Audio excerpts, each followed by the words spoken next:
ډاکټر یاسین اقبال یوسفزي صاحب ته خواست چې هغه راکړي او د خپل خیال ته اظهار وکړي.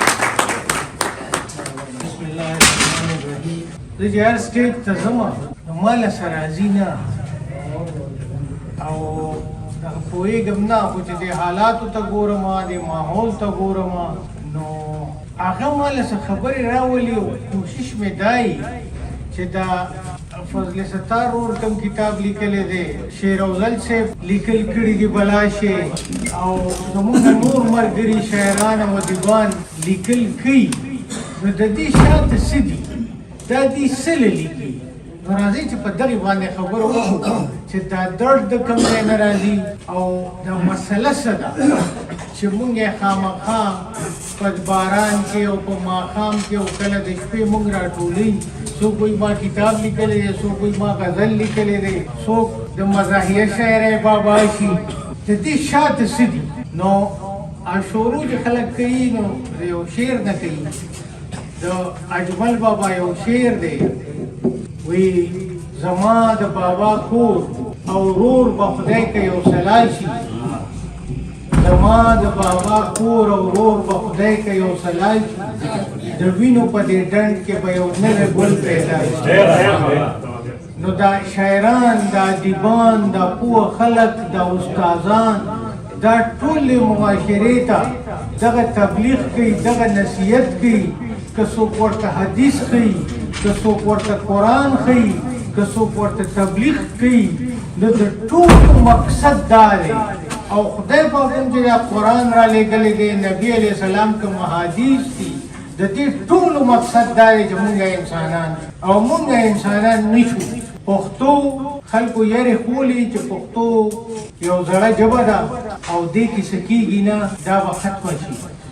دا یارې خلکو شروع کړې وي. او خوشحال بابا، رحمان بابا، بیا زمون زمانه کې حمزه بابا، غنی خان، اجمل بابا او ډېر لوی لوی شاعران، کلندر صاحب دي، سیف الرحمن سلیم صاحب دي، سلیم راز صاحب دي، بې کچه کوششونه وکړو او پښتو یې داسې مقام ته ورسوله چې د پښتو د رکېدو امکانات یې ختم کړو. بیا په کله چې انټرنیټ راغی، کمپیوټر راغی، نو د افغانستان یو هلک نوررحمان لیوال، هغه د ایشیا سافټ کمپني کوله وکړه، پښتو سافټویر یې جوړ کړو، مایکروسافټ ایکسل سافټویر یې جوړ کړو، پاور پوینټ یې جوړ کړو. او دغه زمانه کې د مشرانو سره فکر و چې که چېرې پښتو انټرنیټ ته لا نه وړه، کمپیوټر ته لا نه وړه، نو پښتو به ختمه شي. خو دغه ځوانانو بیا طالبانو، مجاهدینو امریکا یې مجبوره کړه، بي بي سي یې مجبور کړو، قسمه قسم ادارې یې مجبورې کړي چې د پښتو ټلویزیون او د پښتو ریډیو په ټوله دنیا کې خپور شو. خو د پښتو د رکېدو یره ختمه شوه، خو پښتو زموږ د معاشرې نه ووته. پښتون چې و د ده پېژندګلو دا وه چې دی به نر و، دی به بهادر و، د ده لاره کوڅه به محفوظه وه، د ده په چم ګاونډ کې به غریب محفوظ و، ده به د بل د عزت خیال ساته. رښتینې ګواهي چې وه دا د پښتون شان و.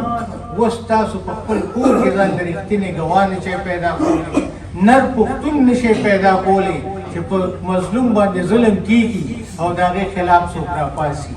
نو حمزه بابا چې کومه پښتو یاده کړې ده چې وایي اغیار چې د دوزخ ژبه ده، خو زه به جنت ته د پښتو سره ځم. د حمزه بابا مراد که چېرې پښتو ژبه وي نو دا شعر غلط دی، خو که هغه مقصد د پښتو کوډ اف لایف و نو حقیقت دا دی چې پښتو او اسلام یو بل ته ډېر نږدې، خو هغه پښتو زموږ نه وتې ده، موږ هغه پښتانه نه یو پاتې. نو راځئ چې د کتابونو سره سره خپل ځان ته وګورو چې آیا هغه پښتو چې زموږ کومه واک کوي چې موږ له عزت راکړی دی، موږ له شان راکړی دی، هغه پښتو اوس موږ کې پاتې ده او که نه. په دغې باندې غور وکړو او د غریب او د مظلوم مرسته وکړو. پښتو په لومړي ځل باندې په سکول کې کله راغله، دا چې کله د امیر شیر علي خان زمانه وه په افغانستان کې، نو جمال الدین افغاني چې د پین اسلامیزم یو ډېر لوی شخصیت دی په اسلامي تاریخ کې، بعضې ملکونه د هغه د مشورې د وجې غلامان شوي نه دي. د صلیبي جنګونه پې تیر شو، عالمي جنګونه پې تیر شو، چې جمال الدین افغاني خبرې ورسره وي نو هغه خلک غلامان نشو. ځکه سړي امیر شیر علي خان ته ووایي نور نصیحتونه یې ورته هم کړي وو خو یو یې ورته دا کړی چې د مورنۍ ژبې قدر دې وکړه. نو هغه محمد هوتک نومي استاذ ته دا ذمهواري ورکړه چې ته تر درېیم جماعته پورې پښتو ژبه کې کتابونه ولیکه او پښتو ژبه په سکول کې شروع شوه.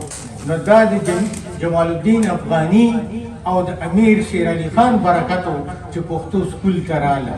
نور تفصیل چې دی را روان 21 باندې د ژبو عالمي ورځ ده، په هغې کې به یې زه خواره کوم خو د دې موقع نه فایده لمه. زمونږ اکثر شاعران، ادیبان او پوهان، لیډران خلکو ته وایي چې په پښتون کې نفاق دی او په دې وجه تباه دی.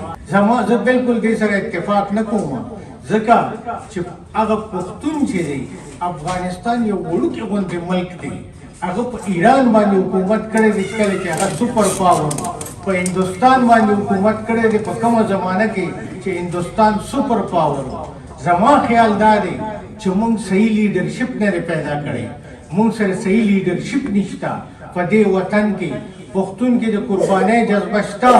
د 21مې صدۍ واحد نشان حیدر تاسو سره دی. پښتون نر دی، خاورې زرخیزه ده، معدنیات بې کچه دي، خو که کمې دی مونږ سره صحیح لیډرشپ نشته چې زمونږ ادارې په مخ کې بوځي، زمونږ انډسټریالایزیشن دغه منرلز دپاره وشي، مونږ په اقتصادي توګه ښه شو او زمونږ نه پښتو زمونږ د معاشرې نه وتې ده چې دا یو پرامنه معاشره کو چې دلته د هر وطن خلک ماته وایي ترقي څه ته وایي. زه ورته وایم ترقي د بلاکونو او د ماربلو بلډینګ ته نه وایي، ترقي دې ته وایي چې د پردي وطن مرغیم ستا وطن ته راشي او دلته ژوند غوره کړي.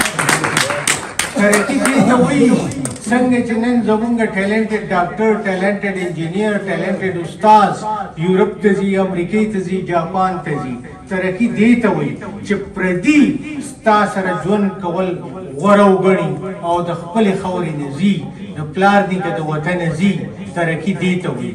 آیا دا وطن موږ نه د ځان لپاره محفوظ کړو؟ آیا زموږ تعلیم موږ ته هغه څه راکړو کوم چې یو تعلیم یو قوم ته ورکوي؟ آیا چې تعلیم دلته نه و نو موږ په دې پټو کې نه سملاستو؟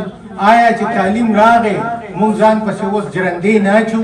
موږ تعلیم قاتلان کړو، اجرتیانې کړو، غلی کړو او که نه موږ ترقي وکړه؟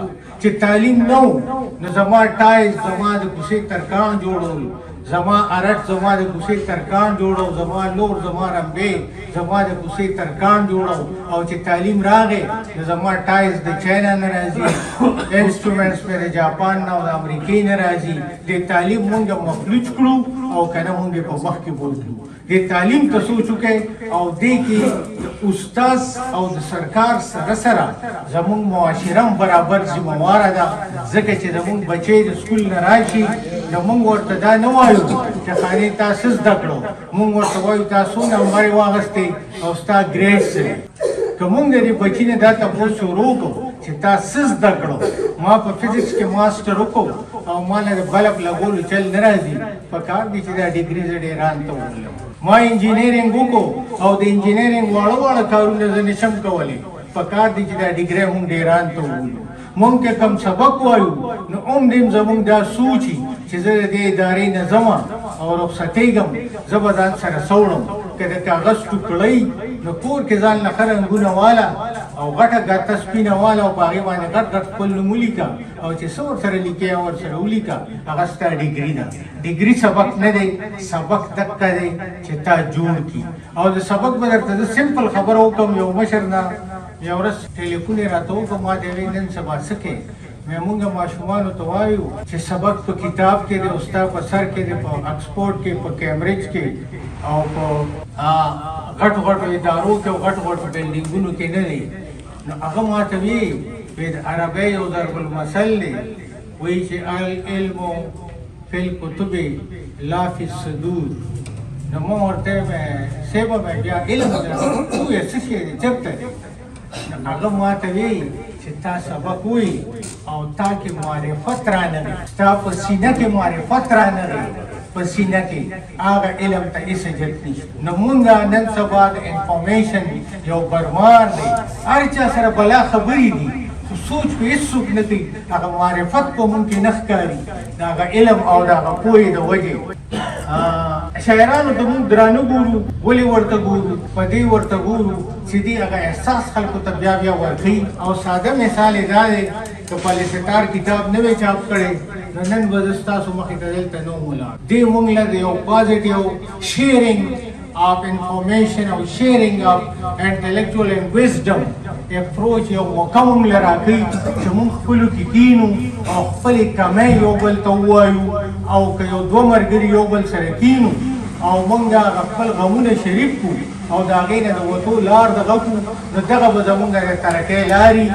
او دغه رنګې که تاسو دا HP پروډکټس وینئ نو دا هیولټ پیکارډ پروډکټس دي هیولټ او پیکارډ د امریکې یو یونیورسټۍ سټینفورډ یونیورسټۍ سټوډنټانو دواړه ماشومان خپلو کې کېناستو شریک کار یې شروع کړو او د هیولټ پیکارډ کمپني کې جوړه شوه چې اوس یې پروډکټ ستاسو په میرو کې په کوټو کې پروت دی او دغه د اقتصاد د ترقۍ لار ده دغسې د رول رایس هسټري وګورئ نو تاسو ته به پته ولګي چې سبق معاشرې ته خلک څنګه وړي نو که موږ معاشرې ته سبق ووړو نو موږ به ترقي کوو او مخکې به ځو د دې محفل په مناسبت سره به درته زه هم ټکي یو ځای کوم او دا خلک مې په شاعرانو او پاټیګانو کې اچي دا خپل شعر به در سره وکړم په دې باندې اجازت والم چې چاویل شاعري څه ده چاویل شاعري څه ده ما ویل غږ د محبت دی